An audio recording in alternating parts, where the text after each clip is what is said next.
Viewers, ये वीएमए curve जो है इसको समझने की कोशिश करते हैं, इसके ट्रेंड को, एवोल्यूशन ऑफ वीएमए कर्व MS2 के मुताबिक उसको एक्सप्लेन करने की कोशिश करते हैं। देखिए, असफाल्ट कंटेंट कम है तो वीएमए ज्यादा है। असफाल्ट कंटेंट जब बढ़ा तो वीएमए कम हुआ। असफाल्ट कंटेंट मजीद बढ़ा तो वीएमए फिर बढ़ गया। अब यहाँ असफाल्ट कंटेंट कम है, वीएमए ज्यादा है, असफाल्ट कंटेंट बढ़ा, यहाँ पर वीएमए कम हो गया। देखें, वीएमए कम हुआ, असफाल्ट कंटेंट मजीद बढ़ा तो वीएमए फिर बढ़ गया। इसको समझने की कोशिश करते हैं कि ये जो फिनोमिना है वीएमए कर्व में ये क्यों है। आइए, नंबर 1 केस, असफाल्ट कंटेंट 3% है और वीएमए है 14%। यहाँ पर वीएमए ज्यादा है, यहाँ पर जो असफाल्ट कंटेंट कम है, और यहाँ पर जो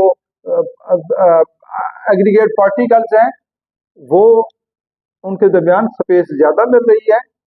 और स्पेस मीन वॉल्यूम जो वाइड्स है, एयर पॉकेट जो VA है, एयर वाइड्स है, प्लस इफेक्टिव सॉल्ट कंटेंट की वजह से यहाँ पर स्पेस ज्यादा हो रही है। लेकिन ये ध्यान में रहे कि असफाल्ट कंटेंट यहाँ पर कम। मजीद असफाल्ट कंटेंट बढ़ाया, 4% पर जब हम गए तो देखा कि वीएमए कम हो गए। असफाल्ट कंटेंट बढ़ा, वीएमए कम हो गए।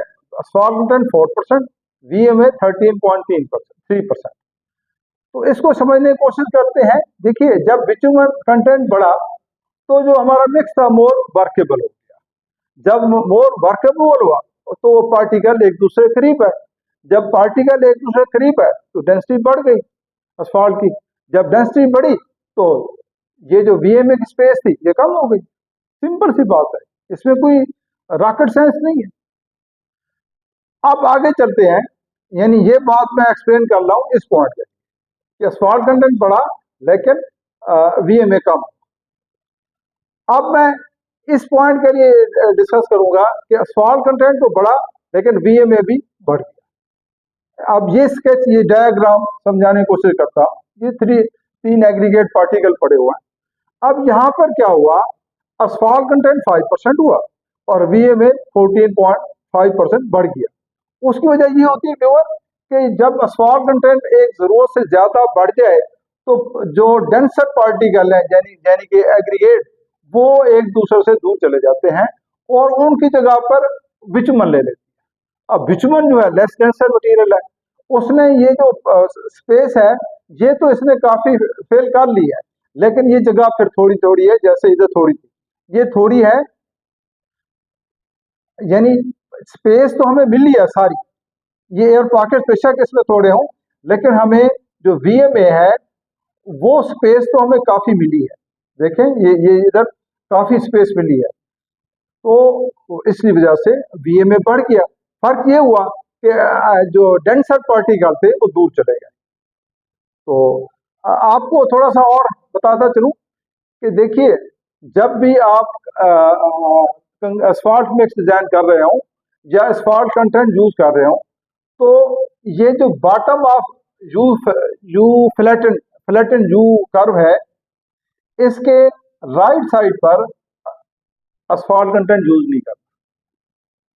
इस साइड, इसको वेट साइड कहते हैं, वेट, क्योंकि इसमें असफाल्ट कंटेंट ज्यादा होता है। इसमें असफाल्ट कंटेंट ज्यादा होता है। अगर आप इस तरफ इसको यूज करेंगे, इसके फ्लैटन यू शेप के बॉटम के राइट साइड पर, तो क्या होगा, बिटुमेन ज्यादा होगी। जब बिटुमेन ज्यादा होगी तो इसमें एयर पॉकेट्स जो हैं, एयर वाइड्स कम होंगे। जब एयर वाइड्स कम होंगे तो टेम्परेचर पर और ट्रैफिक लोड पर वो जो बिटुमेन को स्पेस नहीं मिलेगी, तो वो ब्लीडिंग करेगी, ऊपर आ जाएगी और फिर बाद में इरिटेट करेगी। अब आइए, ये लेफ्ट साइड जिसको ड्राई साइड कहते हैं, ये ड्राई साइड,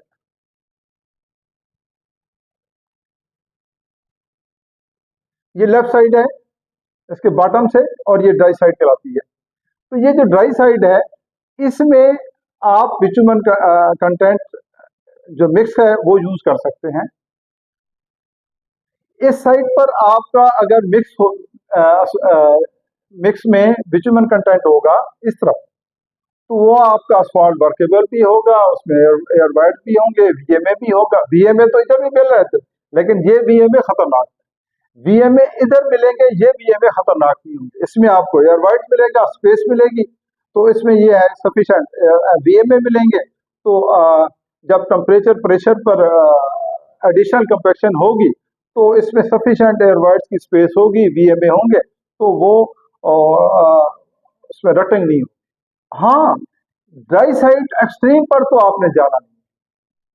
मसलन ये जो हमारा है ना 3.5% पर आप ये इस एरिया में इस्तेमाल कर सकते हैं। एक्सट्रीम में अगर ड्राई साइड पर जाएंगे तो क्या होगा कि आपके एयर वाइड्स फिर बहुत ज्यादा हो जाएंगे। जब एयर वाइड ज्यादा हो जाएंगे तो उसमें हवा और पानी का गुजर ज्यादा होगा। जब हवा और पानी का जिक्र गुजर ज्यादा होगा आपके मिक्स में, तो आपकी असफाल्ट की जल्दी ऑक्सीडेशन होगी। जब उसकी जल्दी ऑक्सीडेशन होगी तो आपकी जो मिक्स है वो जो उसमें बिटुमेन है वो ब्रिटल हो जाएगी। जब वो ब्रिटल हो जाएगी तो ये इसको वक्त से पहले ये बूढ़ी हो जाएगी, जिसको प्री मैच्योर हार्डनिंग कहते हैं। उससे रिजल्ट क्या होगा कि आपकी असफाल्ट में जल्दी अर्ली क्रैक आएंगे या फटीग क्रैक अर्ली आ जाएंगे ट्रैफिक की वजह से, और आपकी जो उसकी लाइफ है कम हो जाएगी असफाल्ट की, पेवमेंट की, और वो उसकी ड्यूरेबिलिटी कम हो जाएगी। तो मैंने बहुत समझाने की कोशिश की है, आप इसको ज़रा बार बार देखें, और अगर समझ ना आए तो मुझसे पूछें, अपने फीडबैक दें कि मैं आपको कैसे समझा रहा हूँ कमेंट्स बॉक्स में। तो मेरा ख्याल है कि बहुत हो गया, आपको समझाया है। तो डिपेंड करता है कि आप इसको कैसे लेते हैं। तो गुजारिश ये है कि मेरी वीडियो पसंद आए तो इसको लाइक करें और मेरे चैनल को सब्सक्राइब करें। शुक्रिया। अल्लाह हाफ़िज़।